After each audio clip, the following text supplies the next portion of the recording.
हरे कृष्ण कृष्ण कृष्ण हरे हरे, हरे राम राम राम हरे हरे।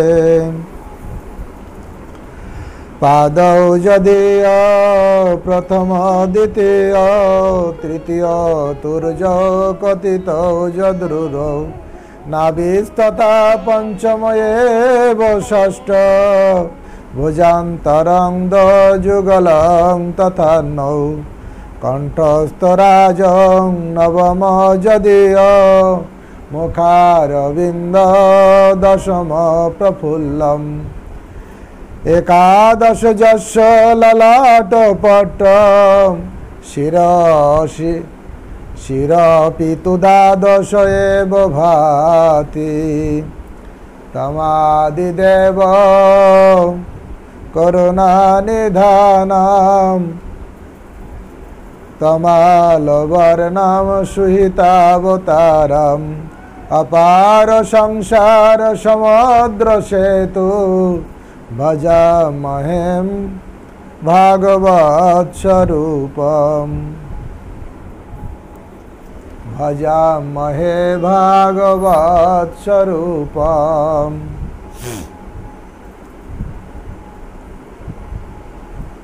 श्रीमद्भागवतम प्रथम स्कंद पंचम अध्याय 12 नंबर श्लोक। निष्कर्मच्युत भाववर्जित नाशवते ज्ञानमलनं निरंजनम कुतः पुनः शस्य भद्रमीश्वरे न चार्पितं कर्म যদাপকারণাম।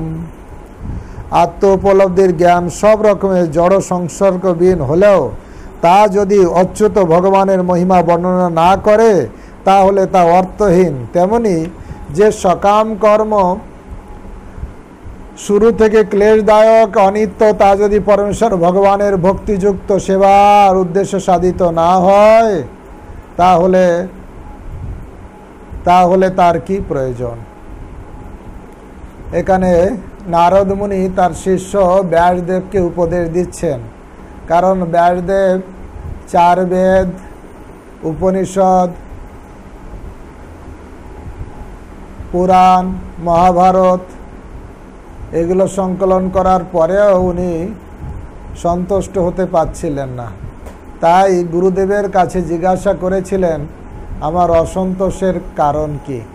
তখন উনি বর্ণনা করছেন কিভাবে সব কিছু আলোচনা হলো, কিন্তু যদি ভগবানের কথা সেখানে আলোচনা না হবে তাহলে সেটা কোনো কাজের হবে না। তো এভাবে এখন নারদ মুনি এই অধ্যায়ে বর্ণনা করবেন কিভাবে অচ্যুত ভগবানের কথাই বর্ণনা করলেই মানুষের পূর্ণ তৃপ্তি আসতে পারে। তা আর বাকি সব সাহিত্য, যেটা কাকের তীর্থ আমরা আলোচনা করছিলাম, কাকের তীর্থের মতন ভগবানের কথাই আলোচনা করা দরকার, ভগবানের ভক্তি করা দরকার, সেই শিক্ষা জগতে দান করা দরকার। তাই ব্যাসদেব যে সাহিত্য লিখেছেন তাতে মানুষের উপকার না হয়ে মানুষ আরও বিভ্রান্ত হবে, সেটাই নারদ মুনি ব্যাসদেবকে বোঝাতে চাইছেন। তাই বলছেন, ব্যাসদেবের প্রশংসা করে বলছেন যে তোমার দৃষ্টি সর্বতভাবে পূর্ণ, তোমার যশ নিষ্কলঙ্ক, তুমি দৃঢ়ব্রত সত্য প্রতিষ্ঠ। তাই জনসাধারণের জড়বন্ধন মোচন করার জন্য তুমি সমাধিমগ্ন হয়ে পরমেশ্বর ভগবানের লীলা সমূহ দর্শন করতে পারো। ধ্যানস্থ হয়ে চিন্তা করলে শুদ্ধ হৃদয়ে ভগবানের লীলা প্রকটিত হবে।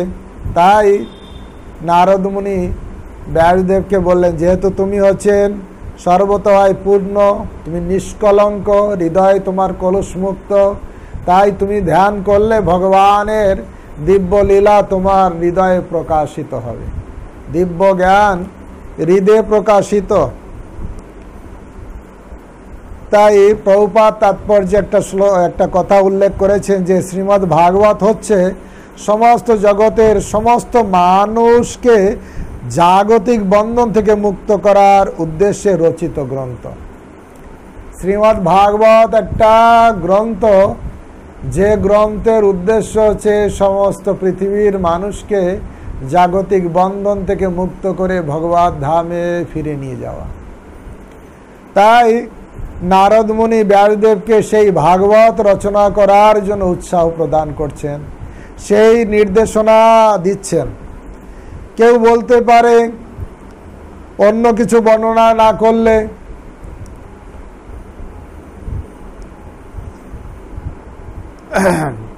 তাহলে অন্য কিছু বর্ণনা করলে কি ক্ষতি হবে? সেখানে নারদ মুনি ব্যাসদেবকে বলছেন, ভগবান ছাড়া তুমি আর যা কিছু বর্ণনা করতে চাও তা সবই বিভিন্ন রূপ নাম পরিণামে মানুষের চিত্তকে উদ্বিগ্ন ও উত্তেজিত করবে। এই জগতের মানুষ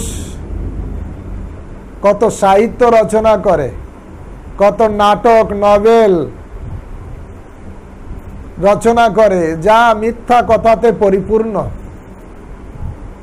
আর এই সব মিথ্যা কথা পড়ে পড়ে মানুষ মনে করে ভাগবত এরকম একটা মিথ্যা কথায় পরিপূর্ণ। কারণ সারা জীবন মিথ্যা কথা শুনে শুনে, মিথ্যা কথা পড়াশোনা করে তৈরি করা গল্প গুজব পড়ে পড়ে ভাগবত যখন মানুষকে দেওয়া হয় তখন মনে করে এও মনে হয় একটা গল্পের ঠাকুর মার ঝুলি, হ্যাঁ অমুক গল্প কাহিনী এরকম না, এটা যে সত্য ঘটনা সেটা মানুষ জানে না। তাই এখানে নারদ মুনি ব্যাসদেবকে সুন্দর করে বলছে, তুমি ভগবানের লীলা ছাড়া, সত্য ঘটনা ভগবানের লীলা ছাড়া তুমি যা কিছু করবে সেটা মানুষকে উত্তেজিত করবে, উদ্বিগ্ন করবে। যেমন এই জগতের কত কি বলে কাহিনী বর্ণনা করা আছে, নায়ক নায়িকার কাহিনী, প্রেম কাহিনী, অমুক তমুক, যা মানুষকে কামে উত্তেজিত করে। এখানে প্রভুপাদ বলছেন, অনুবাদে বলছে উত্তেজিত করবে।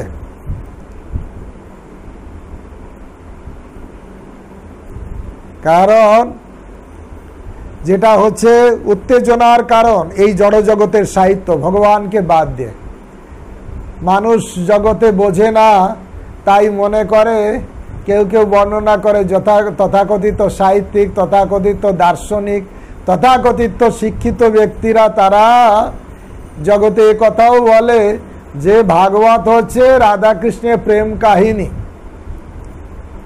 এটা জাগতিক কাম বিলাসের কাহিনী। কিন্তু জানে না শ্রীমদ্ ভাগবতমে বর্ণনা করা হচ্ছে ভগবানের এই দিব্য লীলা কাহিনী শ্রবণ করার ফলে আমাদের ভিতরের যে কাম বাসনা আছে সেই কাম বাসনা নষ্ট হয়ে যাবে, সেই কাম বাসনা দূরীভূত হবে এই শ্রীমদ্ ভাগবত শ্রবণ করার মাধ্যমে।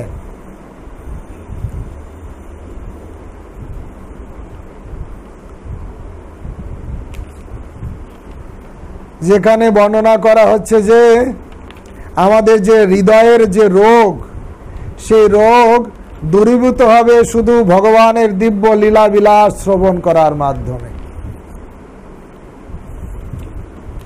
কিন্তু এই জাগতিক যেটা আমরা শ্রবণ করি, জাগতিক সাহিত্য, সেটা আমাদের উত্তেজনা সৃষ্টি করে, কাম বাসনা আরো জাগ্রত করে। আর রাধা কৃষ্ণের লীলা কাহিনী শ্রবণ করার মাধ্যমে আমাদের হৃদরোগ রূপ যে কাম, একটা সুন্দর শ্লোক আছে আমি দেখছিলাম, তা সেই হৃদরোগ যে কাম, সেই কাম বাসনা দূরীভূত হয়। তাহলে কোনটা জাগতিক কোনটা চিন্ময়? শ্রীমদ্ ভাগবতমে পরিপূর্ণ চিন্ময় বস্তুতে পরিপূর্ণ। তাই বলছেন তুমি যদি কৃষ্ণ লীলা ছাড়া জাগতিক কিছু রচনা করো, মানুষের উত্তেজনা বৃদ্ধি করবে আর উদ্বেগ উৎকণ্ঠা বাড়াবে।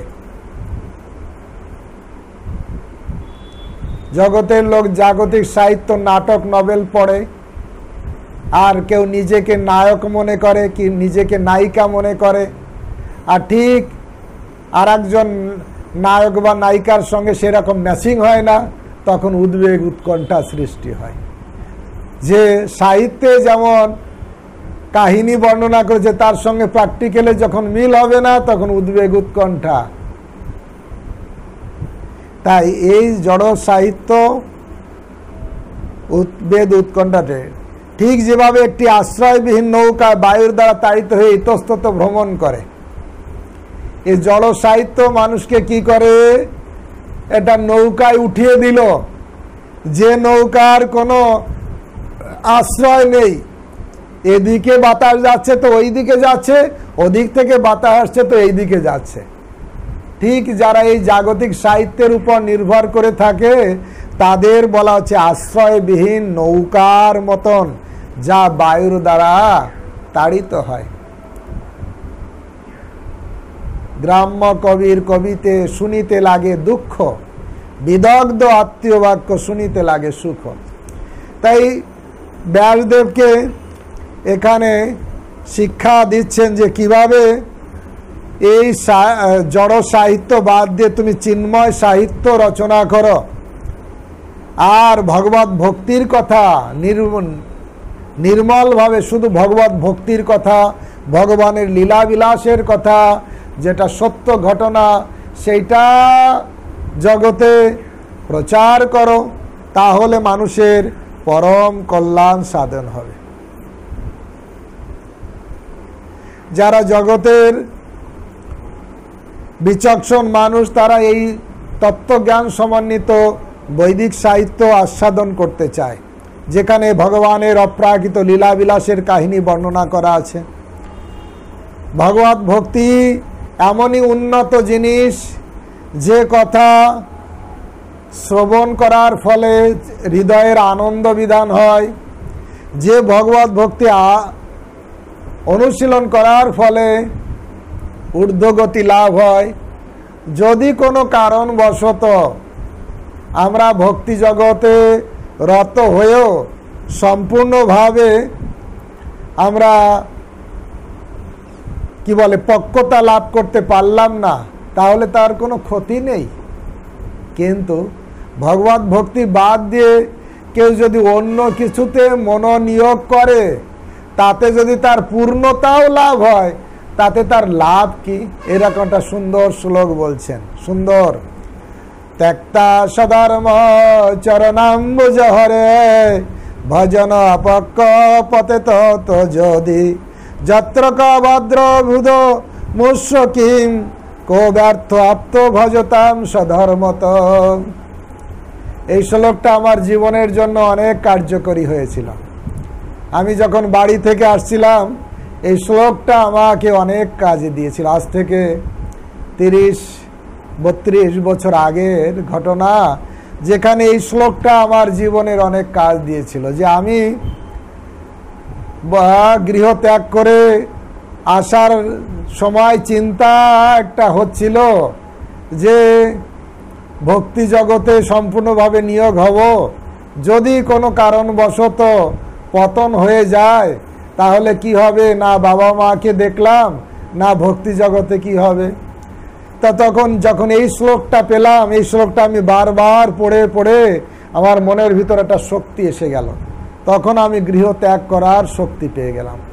যে শ্লোকটা খুব ইম্পর্ট্যান্ট ভাগবতমে, কি ত্যক্তা সধর্ম চরণাম্বুজ হরে ভজন অপক্ষ পথে তপি যদি, অর্থাৎ ভগবানের প্রেমময়ী সেবায় যুক্ত হওয়ার জন্য যিনি জাগতিক কর্তব্য কর্ম পরিত্যাগ করেছেন, অপক্ষ অবস্থায় যদি কোনো কারণে তার পতনও হয়, তবুও তার বিফল হওয়ার কোনো সম্ভাবনা থাকে না।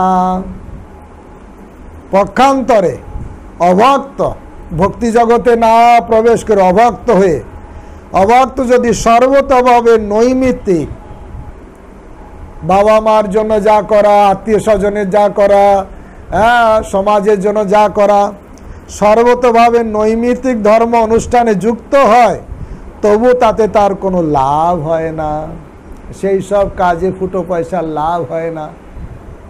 আর ভক্তি জগতে এসে কোনো কারণবশত যদি পা পিছলে কেউ পড়েও যায়, তাহলে তার ক্ষতি হয় না কিছু। তাই এই শ্লোকটাকে বলছি। এই জন্য সর্বতোভাবে মানুষের ভক্তি যোগ অনুশীলনই করা উচিত। কেউ অনেকে ভাবে আমি পরে এই ভক্তি জগৎটা রাখতে পারবো কিনা, সেই জন্য এখন থেকে করব না। আরে না, করুন, এখন থেকেই শুরু করুন। যেটুকু করবেন সেটুকুই লাভ হবে, আর ভগবানের কৃপা থাকলে চলতেই থাকবে। সেই জন্য দেরি করা দরকার নেই। পরে করব, ছেলেকে বিয়ে দিই, মেয়েকে বিয়ে দিই, তারপরে খালি হাত পা হব, তারপরে করব। না না না না, দেরি নয়, এক্ষুনি। কৌমারে তাচরেত প্রাজ্ঞ ধর্মাদ ভাগবতানিহ। ছোটবেলা থেকে ভক্তি আচরণ করতে বলছেন প্রহ্লাদ মহারাজ। পরের শ্লোকে বলছে তৎসৈব হেতু প্রয়তে কবিদ নবল্লভতে যদ মতামোপর্যধ তল্লভতে দুঃখ মনত্ব সুখম কালেন সর্বত্র গভীর রঙ্গসা। যে সমস্ত মানুষ যথার্থই বুদ্ধিমান, পারমার্থিক বিষয়ে উৎসাহী, তাদের কর্তব্য হচ্ছে সেই চরম লক্ষ্যে উপনীত হওয়ার জন্য প্রয়াস করা। যারা সত্যিকারে বুদ্ধিমান, মাথায় যাদের বুদ্ধি আছে, সুমেধসা যজন্তিহি সুমেধসা, মেধা যার আছে, তারা কি করবে? সেই চরম লক্ষ্যে উন্নীত হওয়ার জন্যই প্রয়াস করবে, সারা জীবন ধরে সেই লক্ষ্যে এগিয়ে যাবে। যা এই ব্রহ্মাণ্ডের সর্বোচ্চ লোক থেকে শুরু করে সর্বনিম্ন লোক পর্যন্ত ভ্রমণ করে লাভ করা যায় না। ঘুরঘুর করে ব্রহ্মলোকে, পাতাল লোকে, নরকে সব জায়গায় ঘুরে ঘুরে যা পাওয়া যায় না, সেটাই পাওয়া যায় ভক্তি যোগ অনুশীলন করে। সর্বশ্রেষ্ঠ বস্তু পাওয়া যায়, আর সেটাই করার জন্য সর্বতভাবে নিয়োজিত হওয়া উচিত। ইন্দ্রিয়ের মাধ্যমে লব্ধ যে জড় সুখ, তা কালের প্রভাবে আপনা থেকেই লাভ হয়। ইন্দ্রভোগের বস্তু তো কুকুর বিড়ালের জীবনেও আছে, শুকরের জীবনেও আছে, টাটকা টাটকা বিষ্ঠা আছে, মুটি মুটি শুকর আছে, সব আছে, কিন্তু নেই হরি ভজনের সুযোগ। যা আছে এই মনুষ্য জীবনে। তাই বলছেন যারা যথার্থই বুদ্ধিমান, পারমার্থিক বিষয়ে উৎসাহী, তাদের কর্তব্য হচ্ছে সেই চরম লক্ষ্যে উপনীত হওয়ার জন্য প্রয়াস করা, যা অন্যতে পাওয়া যায় না। এই জন্য শুধু ইন্দ্রভোগের জন্য মনুষ্য জীবন নয়।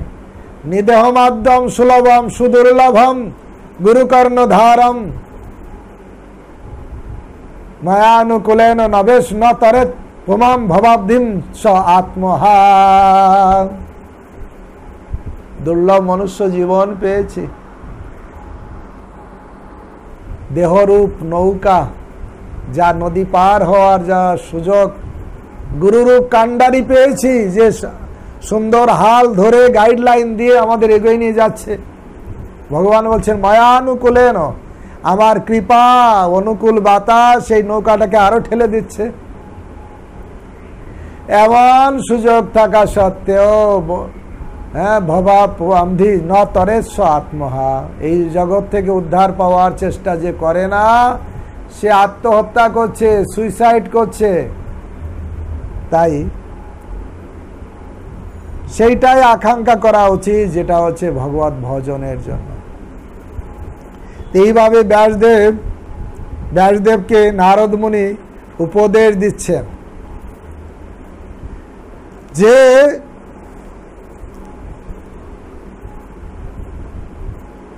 এই জগৎ কিভাবে সৃষ্টি হয়েছে, এভাবে কিভাবে প্রলয় হবে, সব সম্পর্কে তুমি জানো, সব জানো। তাই তুমি পূর্ণদ্রষ্টা, তুমি আত্মার আত্মা অন্তর্যায়ী পরমাত্মা ভগবানকে জানতে পারো। তুমি কলা অবতার, জন্ম মৃত্যু সব ব্যাপারে তুমি অবগত। তাই তুমি কি করো? পরমেশ্বর ভগবান কৃষ্ণের দিব্য লীলা সমূহ উজ্জ্বল ভাবে বর্ণনা করো। ভগবানের কথা বর্ণনা করো, ভক্তির কথা বর্ণনা করো। তাই এভাবে বলতে যে নারদ মুনি ভাবলেন আমি তো বলছি, কিন্তু উদাহরণ দেওয়া দরকার। উদাহরণ কি দেবেন? নিজের উদাহরণ দিতে শুরু করেছেন। দেখো ব্যাসদেব, আমার উদাহরণ শোনো, আমি কি করে নারদ মুনি হলাম। এমনি কিছু করে হয়নি, আমি এই ভগবানের কথা শ্রবণ করেই নারদ মুনি হয়েছি, আমি সাধুদের সেবা করেই নারদ মুনি হয়েছি, আমি ভগবত ভজন করেই নারদ মুনি হয়েছি। আমি যে এত বড় ভক্ত, নিজে বলছেন না, তা বলছেন যে আমি যে নারদ মুনি হয়েছি, আমি এই করে হয়েছি। কিভাবে হয়েছি? নারদ মুনি এখন তার নিজের উদাহরণটা দিচ্ছেন।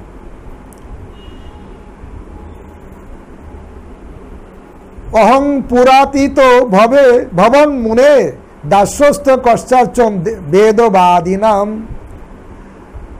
পূর্বকল্পে আমি বেদজ্ঞ ঋষিদের পরিচর্যারত এক দাসীর পুত্র রূপে নিরূপিত বালক এব যোগিনাং শুশ্রূষা প্রবিশ্বার নির্বিবিখলতাম। হে মুনিবর, ব্যাসদেবকে বলছেন, শোনো আমার নিজের কাহিনী। ভক্তি বিনোদ ঠাকুরও তার নিজের কাহিনী এরকম বলছেন, যে তিনি উপদেশ দিতে যে বলছেন, হ্যাঁ প্রভু, হে এমন দুর্মতি সংসার ভিতরে পড়িয়া আছিনু আমি, তব নিজজন কোন মহাজনে পাঠাইয়া দিলে তুমি। দয়া করি মরে পতিত দেখিয়া কহিল আমারে গিয়া, ওহে দিনজন শুনো ভালো কথা, উল্লসিত হবে হিয়া। বেদের প্রতিজ্ঞা রাখিবার তরে রুগ্ন বর্ণ বিপ্রসূত, মহাপ্রভু নামে নদিয়া মাতায় সঙ্গে ভাই অবধূত। নন্দসূত যিনি চৈতন্য গোসাই নিজ নাম করি দান, তারিল জগৎ তুমিও যাইয়া লহ নিজ পরিত্রাণ। সে কথা শুনিয়া আসিয়াছি না তোমারও চরণ তলে, ভকতি বিনোদ কাঁদিয়া কাঁদিয়া আপন কাহিনী বলে। ভক্তি বিনোদ ঠাকুর তার কাহিনী বলছেন। এখানে নারদ মুনিও ব্যাসদেবকে উপদেশ দিতে যে তুমি কি করো, ভগবত ভক্তির মূলক শুধু একটা গ্রন্থ রচনা করো, যেখানে ভক্তির কথা থাকবে, ভগবানের দিব্য লীলা বিলাসের কথা শুনবে। যা শ্রোতা তৎপর ভবে, যা শ্রবণ করে জগতের লোক উদ্ধার পেয়ে যাবে, সেই লীলা বিলাসের কাহিনী তুমি লেখো। এবং উদাহরণ দিতে যে নিজের উদাহরণ দিচ্ছেন, যে কিভাবে আমি পূর্বকল্পে এক দাসী পুত্র ছিলাম। মা অনেক জনের সেবা করেছে, কার ঔরসে আমার জন্ম তা আমি জানি না, আমি দাসী পুত্র। কিন্তু বর্ষাকালে 4 মাস, এখন যেটা চলছে আমাদের চাতুর্মাস্য বর্ষাকাল, এই বর্ষার শরৎ ঋতু মনে হয় 2 ঋতু হচ্ছে চাতুর্মাস্য। এই বর্ষাকালে 4টি মাসে তারা যখন একত্রে বসবাস করছিলেন, তখন আমি তাদের সেবায় নিযুক্ত হয়েছিলাম। কয়েকদিন আগে ভক্তি পুরুষোত্তম মহারাজ বলছেন, আমরা প্রত্যেক বছর তো চাতুর্মাস্য আমরা তেমন করি না, শুধু ছুটাছুটি করি, সব প্রচার করি, কিন্তু নিজেকে তো ভজন করা দরকার। তাই ভগবান হয়তো সুযোগ দিয়েছেন, লকডাউনের মাধ্যমে আমরা 4 মাস বসে বেশি করে ভগবানের কথা আলোচনা করব, ভগবানের নাম জপ করব, ভগবানের গ্রন্থ অধ্যয়ন করব। হ্যাঁ, এইভাবে আমরা 4 মাস ভজন করার সুযোগ দিয়েছেন। লকডাউন কি বলে, ভাইরাস, করোনা ভাইরাস। তা ভক্ত সব কিছুকে পজিটিভ নেয়। এমনি এই 4 মাসে আসলে মহাত্মারা, বেদান্তরা, ভক্তি বেদান্তরা, তারা এক জায়গায় বসে ভগবানের কথা আলোচনা করতেন। বলছেন নারদ মুনি বলছেন, এইরকম একটা সুযোগ আমার হয়েছিল। এই বিশেষ করে প্রথম স্কন্ধে অনেক সুন্দর সুন্দর কথা আছে। ব্যাসদেবের কাহিনী আছে, সুখদেবের কাহিনী আছে, পরীক্ষিত মহারাজের কাহিনী আছে, নারদ মুনির কাহিনী আছে, বিদুরের কাহিনী আছে, ধৃতরাষ্ট্র কি করে গৃহত্যাগ করে ভগবত ভজন করেছিল তার কাহিনী আছে, কুন্তী দেবী কিভাবে সুন্দর ভগবানের উদ্দেশ্যে স্তব করেছে তার কাহিনী আছে, ভীষ্মদেব কি করে ভগবানের উদ্দেশ্যে প্রার্থনা করেছেন, সে কাহিনী আছে পরিপূর্ণ। ভগবান কি করে হস্তিনাপুর থেকে যাচ্ছেন, মহিষীরা রাজপ্রাসাদের উপর থেকে কিভাবে স্তব করছেন, যখন দ্বারকায় প্রবেশ করেছেন কিভাবে তাকে রিসিপশন করেছে, কিভাবে কলির আবির্ভাব হয়েছে, কলিকে পরীক্ষিত মহারাজ 4টে জায়গা দিয়েছে এবং কোন কোন জায়গা সব কিছু সুন্দর করে বর্ণনা করা আছে।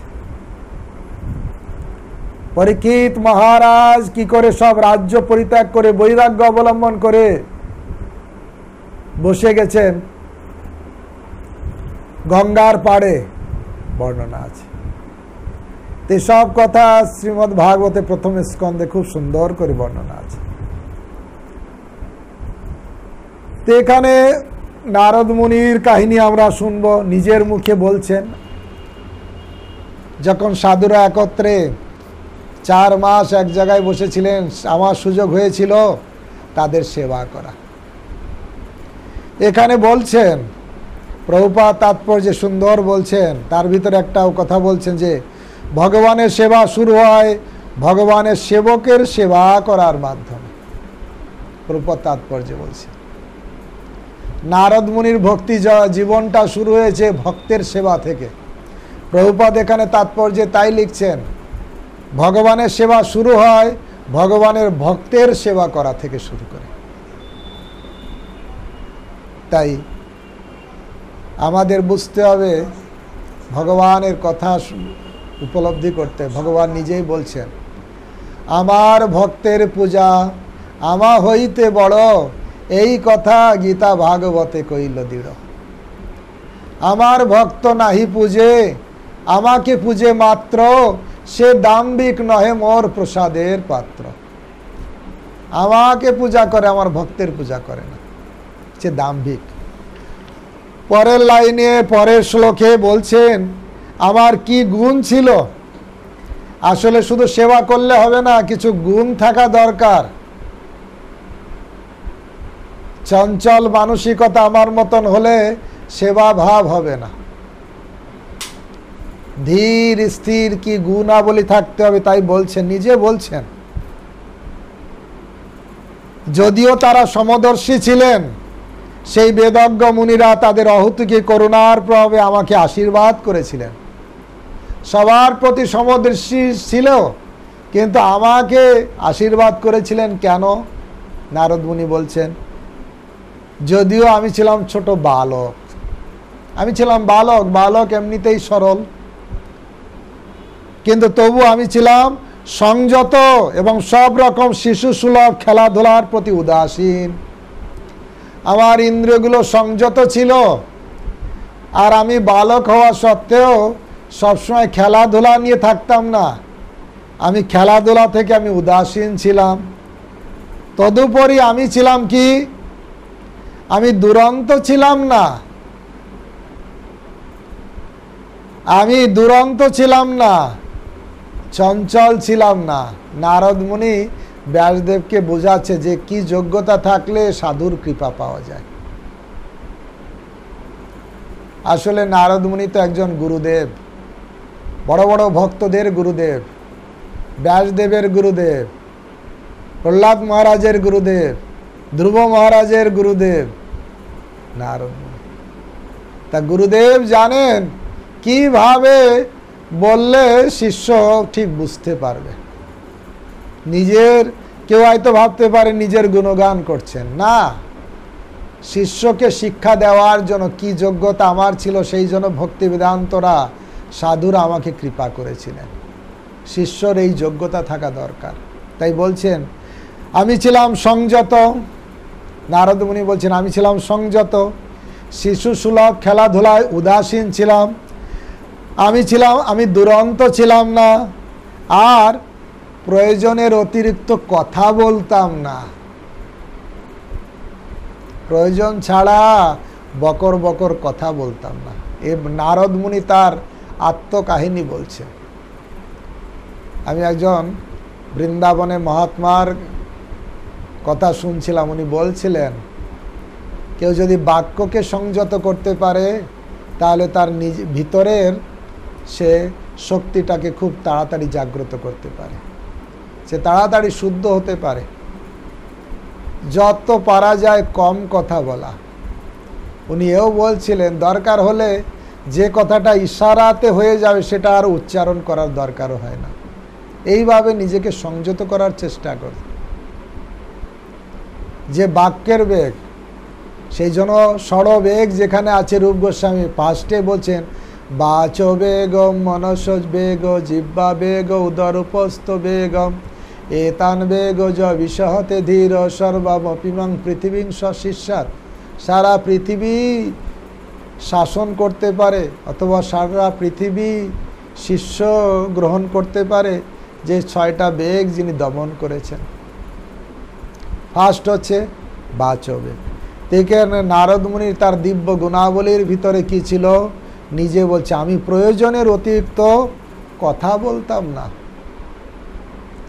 আমাদের মুখ আছে, আমার মতন যারা মুখ আছে আর বকর বকর বলতেই থাকে, কাজ নেই কর্ম নেই, যাকে তাকে ফোন করতে শুরু করি, কিছু কাজ নেই, কথা বলতে হবে, কথা বলতে। যত পারা যায় বাক্য বেগ প্রয়োজনের অতিরিক্ত দরকার নেই, কিন্তু ভগবানের বাণী প্রচার করার জন্য দরকার, কৃষ্ণ নাম প্রচারের জন্য দরকার। তাই নারদ মুনি তার ব্যক্তি জীবনী আলোচনা করছে। একদিন কি হয়েছিল, আমার এইরকম সুন্দর স্বভাব দেখে সেই ভক্তি বেদান্তরা, সেই সাধুরা কি করলেন, তার উচ্ছিষ্ট আমাকে দিলেন। উচ্ছিষ্ট গ্রহণ করেছিলাম অনুমতি নিয়ে, সেই সাধুদের অনুমতি নিয়ে আমি তাদের উচ্ছিষ্ট গ্রহণ করেছিলাম। ভক্তের উচ্ছিষ্ট কত পাওয়ারফুল। নারদ মুনি বলছেন আমি কি করে নারদ হলাম, বৈষ্ণবের উচ্ছিষ্ট খেয়ে নারদ হয়েছি। এখানে প্রভুপাদ সুন্দর একটা জায়গায় বলছেন যে যে কেউ মুনি ঋষি হতে পারে এই জন্মেই, ভগবানের পার্শ্বদত্ত লাভ করতে পারে এই জন্মেই। কি করার মাধ্যমে? কেবলমাত্র পরমেশ্বর ভগবানের লীলাবিলাসের কাহিনী শ্রবণ করার ফলে ভগবানের পার্শ্বদত্ত লাভ করা যায়। ভগবানের কথা শুধু শ্রবণ করার মাধ্যমেই প্রভুপাদ তাৎপর্য লিখছেন। তা নারদ মুনি কি করে নারদ মুনি হলেন দাসীপুত্র থেকে? বলছেন একবার তাদের সেই বৈষ্ণবদের অনুমতিক্রমে আমি তাদের উচ্ছিষ্ট খেয়েছিলাম, তার ফলে আমার সমস্ত পাপ নষ্ট হয়েছে। ভুঞ্জতে তে অঘং পাপম জপচ্ছতে আত্মকারণ। যে নিজের জন্য রান্না করে সে পাপ খায়, আর বৈষ্ণবরা কি খায়? মহাপ্রসাদ। যজ্ঞাশিষ্ট সনাসন্ত মুচ্চন্তি সল্বকিলবিষ্ট। ভগবানের প্রসাদ খাওয়ার ফলে ভিতরে সমস্ত পাপ নষ্ট হয়। আর ভগবানের প্রসাদের থেকে বৈষ্ণবের প্রসাদ আরো পাওয়ারফুল। কৃষ্ণের প্রসাদ হয় মহাপ্রসাদ না, কৃষ্ণের প্রসাদ কৃষ্ণের উচ্ছিষ্ট হয় মহাপ্রসাদ নাম। ভক্ত উচ্ছিষ্ট হইলে মহাপ্রসাদ আখ্যান, মহাপ্রসাদ।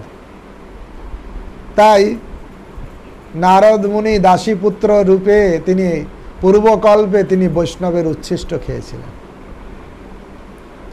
মহাপ্রভুর একজন পার্ষদ আছেন, ওনার নাম ছিল কালিদাস। বৈষ্ণবের ঝুটা খেয়ে সেও হইল বুড়ো। বৈষ্ণবের উচ্ছিষ্ট খেয়ে খেয়ে সে বুড়ো হলো, সারা জীবন বৈষ্ণবেরই উচ্ছিষ্ট খেয়েছে। এই জন্য মহাপ্রভুর বিশেষ কৃপা পেয়েছেন। পুরী ধামে গোবিন্দ ওনার চরণ ধুয়াই দিতেন, কিন্তু ওই চরণামৃত মহাপ্রভু ডাইরেক্ট পদধৌত জল কারো পান করার অনুমতি ছিল না। এই কালিদাস যিনি সারা গৌড়ীয় বৈষ্ণবদের উচ্ছিষ্ট খেয়েছেন, আর তিনি পুরীতে যখন গিয়েছেন দেখছেন চৈতন্য মহাপ্রভু চরণ ধৌত করছেন, সঙ্গে সঙ্গে নিচে হাত পেতে দিয়েছেন। কালিদাসকে দেখে মহাপ্রভু কিছু বললেন না। কালিদাস চরণামৃত প্রসাদ এই চরণ ধৌত জল খেয়ে নিলেন, দ্বিতীয়বারও খেয়ে নিলেন। তৃতীয়বার যখন হাত দিয়েছেন মহাপ্রভু বলছেন আর না, 2 বার হয়েছে। ভগবান এই যে ভক্তের উচ্ছিষ্ট খাওয়ার কি ফল, তার ফলে আমার সমস্ত পাপ নষ্ট হয়েছিল, আমার হৃদয় নির্মল হয়েছিল। বৈষ্ণবের উচ্ছিষ্ট খেলে পাপ নষ্ট হয়, হৃদয় নির্মল হয়। এবং এই পরমার্থবাদীদের আচরণের প্রতি আমি আকৃষ্ট হই। আমরা যে ভক্তের প্রতি বা ভগবান প্রতি আকৃষ্ট হব, হৃদয় কলুষতা থাকলে হবে না। বৈষ্ণবের উচ্ছিষ্ট খেলে হৃদয়ের কলুষতা চলে যাবে, সমস্ত পাপ নষ্ট হবে, তখন স্বতঃস্ফূর্তভাবে বৈষ্ণবের প্রতি আকর্ষণ বাড়বে। তাই বলছে হে ব্যাসদেব, সেখানে সেই ঋষিরা প্রতিদিন ভগবান শ্রীকৃষ্ণের চিত্তাকর্ষণ কথা বর্ণনা করতেন অনুগ্রহ সহকারে, এবং আমি তা শ্রবণ করতাম। ব্যাসদেব শোনো শোনো, আমার কাহিনী শোনো। নারদ মুনি বলছেন আমি উচ্ছিষ্ট খেয়েছিলাম, পাপ নষ্ট হয়েছিল, হ্যাঁ, আমার হৃদয় নির্মল হলো, আর সাধুদের প্রতি আমার আকর্ষণ বাড়লো। আকর্ষণ বাড়লে কি হবে? সাধুদের প্রতি শ্রদ্ধা মানে সাধুর কাছ থেকে হরি কথা শোনা। সাধুর প্রতি শ্রদ্ধা হচ্ছে তাই। শতাং প্রসঙ্গাং মম বীর্য সংবিদ ভবন্তি হৃৎকর্ণ রসায়ন কথা তজ্জাস অপবর্গ বর্তনী শ্রদ্ধারতির ভক্তির অনুক্রমিষ্যতি। ভগবানের কথা শ্রবণ করা আমার রুচি জাগ্রত হয়। কখন? আমি উচ্ছিষ্ট খেয়েছিলাম, এইভাবে অনুগ্রহ করে আমি তা শ্রবণ করতাম। এইভাবে নিবিষ্ট চিত্তে তা শ্রবণ করার ফলে খুব মনোযোগ দিয়ে, কেউ হয়তো শোনে, আমি শুনেছি, কেউ হয়তো শোনে, দেখা আছে প্রভু আমি হাজির আছি, মোবাইলটা বসিয়ে দিয়ে চলে গেল, যে যার কাজকর্ম করলো। এখানে বলছে এইভাবে আমি নিবিষ্ট চিত্তে তা শ্রবণ করার ফলে শ্রদ্ধা সহকারে শ্রবণ করতে হবে। হাজির হাজির হাজিরা দেওয়ার মতন হলে হবে না। যদি হৃদয়ে শ্রদ্ধা না থাকে তাই শ্রবণ করে লাভ হবে না। তাই ভগবানের মহিমা শ্রবণে আমার রুচি বৃদ্ধি পেতে থাকে। যখন আমি নিবিষ্ট চিত্তে শ্রবণ করেছিলাম, আর ভগবানের কথার প্রতি আমার আকর্ষণ আরো বাড়ছে, আরো বাড়ছে, আরো বাড়ছে। অনেকেই প্রশ্ন করেন, প্রভু আমার কৃষ্ণ কথায় রুচি হয় না কেন? যদি হয় কৃষ্ণ কথা, বজ্র যেন পড়ে মাথায় যেন বাস পড়ে, কৃষ্ণ কথা শোনার ইচ্ছা হয় না কেন? ক্লিয়ার, শ্রদ্ধা সহকারে আমি শুনিনি, না শুনতে শুনতে আর শুনতেই ইচ্ছে করে না। কিন্তু শ্রবণের যোগ্যতা যদি রেখে দিই, না আমি শুনবো। অনেক কাজ সংসারে থাকতে পারে, সমাজে অনেক দায় দায়িত্ব থাকতে পারে, কিন্তু হরি কথা আমি শুনবো। গুরু মহারাজ প্রত্যেক দিন গৌর লীলা বলছেন, শুনবো বলতে পারে, হরি কথা শুনবো। তাই চেষ্টা করতে, ঐকান্তিকতা থাকলে শোনা যাবে। আর যদি ইচ্ছা না থাকে তাহলে তো অনেক অজুহাত আছে। তাই নারদ মুনি নিজের জীবনে বলছে, আমি নিবিষ্ট চিত্তে শ্রবণ করার ফলে প্রতি পদে পরমেশ্বর ভগবানের মহিমা শ্রবণে আমার রুচি বৃদ্ধি পেতে লাগলো। এভাবে রুচি বৃদ্ধি পেল, রুচি, তারপরে ভগবান কথা স্থির মতি সম্পন্ন হয়েছিলাম, একদম আমার মন স্থির হয়ে গেছিল। সেই রুচি যত বৃদ্ধি পেতে থাকে ততই আমি বুঝতে পারি আমার অজ্ঞানতা, ফলে আমাকে এই স্থূল সূক্ষ্ম শরীর লাভ করতে হয়েছে। কেননা ভগবান জীব উভয় প্রপঞ্চাতীত। যত ভগবানের কথায় রুচি আসবে তত দিব্য জ্ঞান হৃদয়ে প্রকাশিত, হৃদয়ে একটা অনুভব আসবে জড়জগৎ অনিত্য, কৃষ্ণই আছে নিত্য। ভগবানের সেবা করা এটাই আমার জীবনের উদ্দেশ্য। এটা ভিতর থেকে আসবে, লোক দেখানোর জন্য না, ভিতর থেকে অনুভব আসবে। কখন আসবে? যদি নিবিষ্ট চিত্তে শ্রদ্ধা সহকারে মনোযোগ দিয়ে নিষ্ঠা করে ভগবানের কথা, সাধুর মুখ নিঃসৃত কথা শ্রবণ করব। কৃষ্ণ ভক্তি রস ভাবিতা মতে ক্রিয়তাং যদি কুতপি লভ্যতে তত্র লৌল মূল্য মেকলাম জন্ম কোটি সুকৃতির ন লভ্যতে। কৃষ্ণ ভক্তি লাভ করার সুযোগ যদি কোথাও থাকে, আমাদের কি করতে হবে? সেখানে আমাদের শ্রদ্ধারূপ মূল্য দিয়ে কিনে নিতে হবে, লোভ রূপ মূল্য দিয়ে, সরি শ্রদ্ধা না, লোভ রূপ মূল্য দিয়ে কৃষ্ণ কথাকে কিনতে হবে। অর্থাৎ নিজের লোভ থাকতে হবে, হরি কথা শোনার জন্য লোভ। কেন কৃষ্ণ কথা আজকে হচ্ছে না, কোথায় হচ্ছে, কি হচ্ছে, ইচ্ছা থাকতে হবে। তাই বলছে যত আমার রুচি বর্ধিত হতে লাগলো হরি কথায়, তত আমি তত্ত্বজ্ঞান উপলব্ধি করতে পারলাম। এই ভগবান হচ্ছে নিত্য, জড়জগৎ অনিত্য। এই স্থূল সূক্ষ্ম শরীর আমি ধারণ করেছি অজ্ঞানতার ফলে। এসব নারদ মুনি বলতেন, আমি এটা নিজে নিজে উপলব্ধি করলাম। তারপরে কি হলো? এই 4 মাস শেষ হয়ে গেল। তখন কি হয়েছিল? 2টি ঋতু মহর্ষি দ্বারা কীর্তিত পরমহংস হরিকীর্তন শোনার সৌভাগ্য আমার হয়েছিল।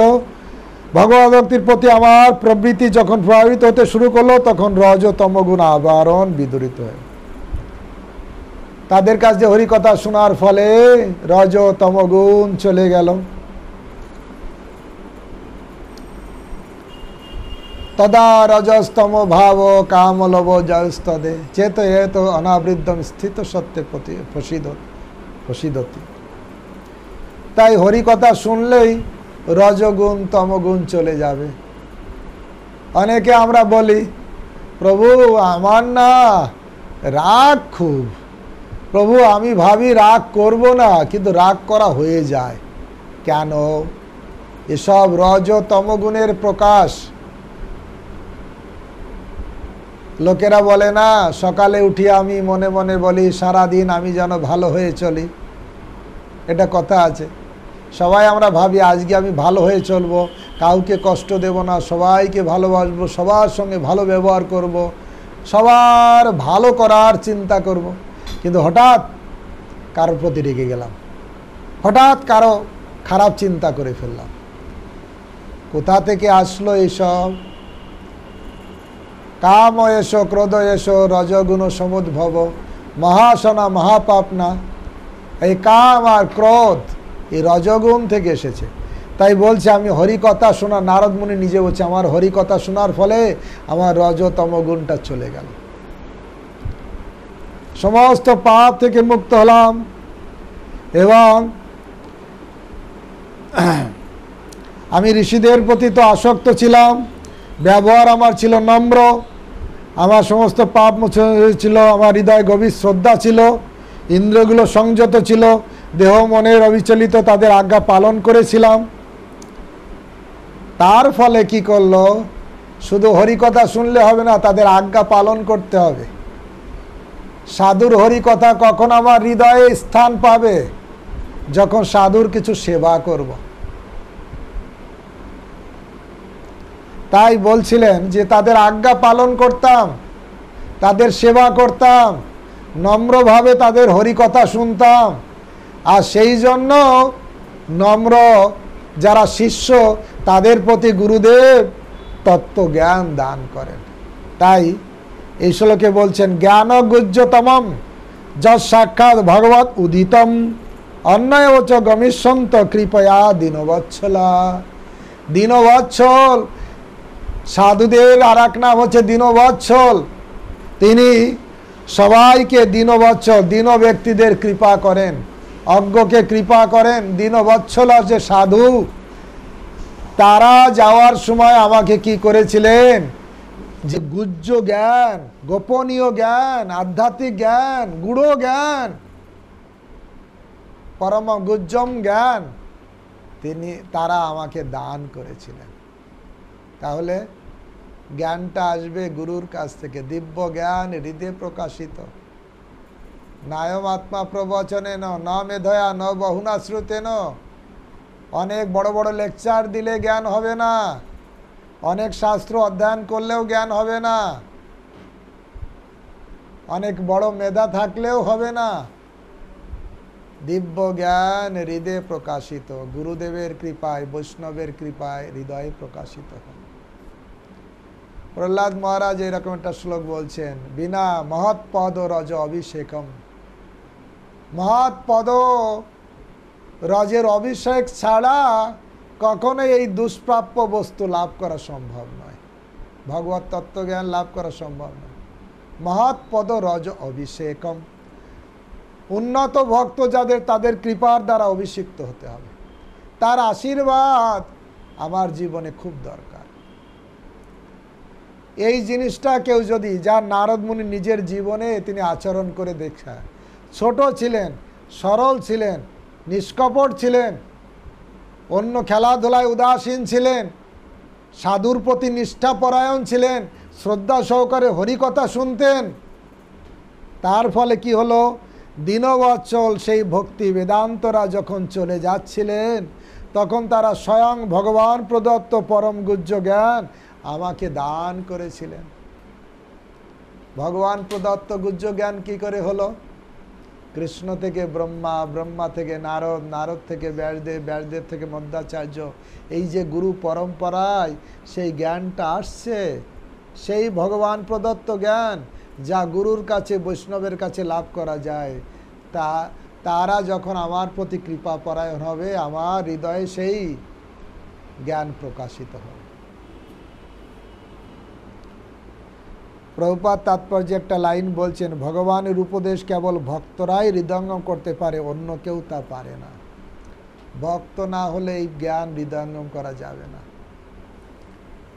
এই জ্ঞান হৃদয়ঙ্গম, তাই সেই ভক্তি বেদান্তরা চলে যাওয়ার আগে, 1 ঘন্টা হয়ে গেল, আমি ভাবলাম মনে হয় আধা ঘন্টা হলো।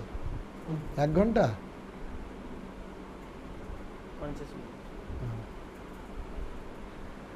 ঠিক আছে। যেনই বাহং ভগবত বাসুদেব বেধসে মায়ানুভাবিত যেন গচ্ছন্তি তৎপদম।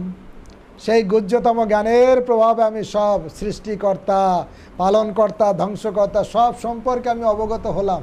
সেই গুহ্য জ্ঞান নারদ মুনি পেলেন, আর সঙ্গে সঙ্গে তিনি অবগত হয়ে গেলেন যে আসলে কি হচ্ছে। তখন এইভাবে তিনি, তাই এখানে বর্ণনা করা হচ্ছে যে, এখানে বর্ণনা করা আছে যে শাস্ত্রকারা বলে গেছেন এই ত্রিতাপ দুঃখ নিরাময় সর্বশ্রেষ্ঠ উপায় হচ্ছে পরমেশ্বর ভগবান শ্রীকৃষ্ণের উদ্দেশ্যে সমস্ত কর্ম করা। এই জ্ঞান তিনি লাভ করলেন।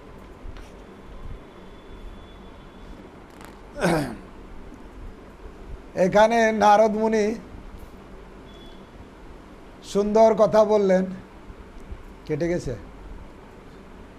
তা নারদ মুনি সুন্দর কথা বললেন যে যে দ্রব্য খেলে পেটের রোগ জন্মায়, সেই দ্রব্যই যখন ঔষধের সঙ্গে মিশিয়ে খাওয়া হয়, সেইটাই আবার রোগ বিনাশ করে। যেমন অনেক সময় উদাহরণ দেওয়া যায়, দুধ খেলে পেট খারাপ হয় অনেক সময়, আবার দুধ একটু অম্ল যোগে যখন দই করে ওইটা খাওয়া হয়, তখন পেটের রোগ সেরে যায়। তাই বলছেন এই জগতের কর্ম জগতে মানুষকে বন্ধনের কারণ হয়ে যায়, সেই কর্ম যখন ভগবানের জন্য করা হয়, ভগবানের প্রীতির জন্য সেই কর্ম অর্পণ করা হয়, সেই কর্মই মুক্তির কারণ হয়ে যাবে। তো এইটাই নারদ মুনি সব বুঝতে পেরে তিনি এই কথা ব্যাসদেবকে বলছেন যে এইভাবে সমস্ত, তাই জীবনে পরমেশ্বর ভগবানের সন্তুষ্টি বিধান করাই হচ্ছে জীবনের উদ্দেশ্য হওয়া উচিত। ভক্ত যখন পরমেশ্বর ভগবান শ্রীকৃষ্ণের উপদেশ অনুসারে কর্ম করেন, তখন তিনি পুনঃ পুনঃ কৃষ্ণের গুণ নাম কীর্তন করে স্মরণ করেন। ভগবানের উদ্দেশ্যে কর্ম করলেই ভগবানের কথা শ্রবণ করতে ইচ্ছে হবে। আর যদি কেউ পাপ কর্ম করবে, তার ভগবানের কথায় রুচি হবে না। যে সাম অন্তগতম পাপম জননাং পুণ্য কর্মনাম তে দ্বন্দ্ব মোহ নির্মুক্তা ভজন্তে মাং দৃঢ়ব্রতা। যে পাপ থেকে মুক্ত হয়েছে সে নিষ্ঠা সহকারে আমার প্রতি আসক্ত হয়। এই জন্য প্রতিটি ক্ষেত্রে মানুষের কর্তব্য হচ্ছে কেবল ভগবানেরই জন্য কর্ম করা। প্রভুপাদ তাৎপর্য বিশ্লেষণ করছেন। তাই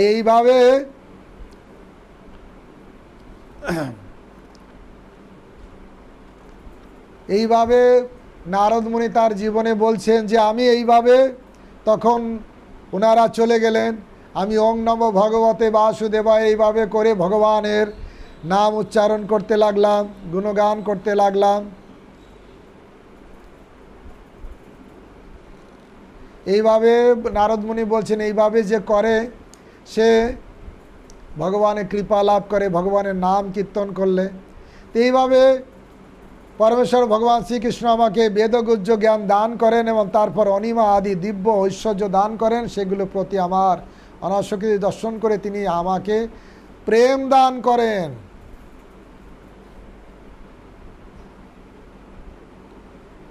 তাই নারদ মুনি বলছেন এইভাবে যখন আমি ভগবানের নাম উচ্চারণ করছিলাম, তখন আমাকে ভগবানও সেই বেদগুজ্জ জ্ঞান দান করলেন এবং আমাকে অষ্টসিদ্ধি দিতে চাইলেন।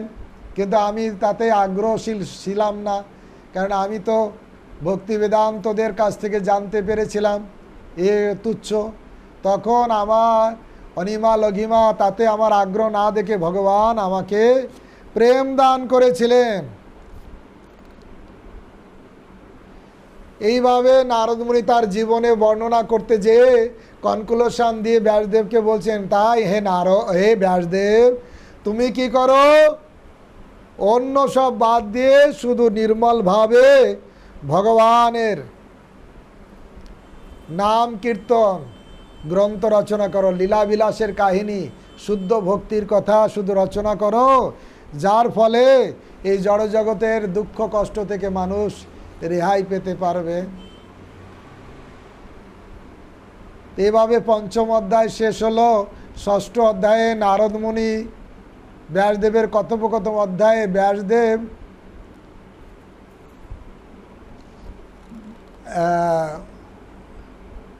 সুত গোস্বামী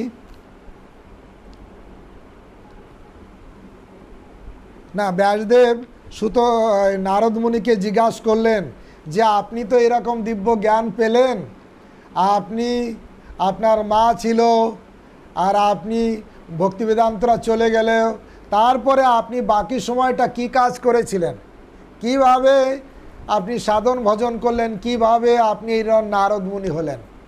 ভক্তি বেদান্তরা তো জ্ঞান দিলেন, আপনি জ্ঞান লাভ করবেন, মন্ত্র বললেন, ভগবানের কাছ থেকে প্রেম পেলেন, তারপরে আপনি বাকি সময়টা কিভাবে কাটালেন, যেটা আমরা আগামীকাল আমাদের ক্লাসে শ্রীমদ্ ভাগবতমের প্রথম স্কন্ধের ষষ্ঠ অধ্যায় আমরা আলোচনা করব, যে নারদ মুনি কীভাবে তপস্যা করেছিলেন।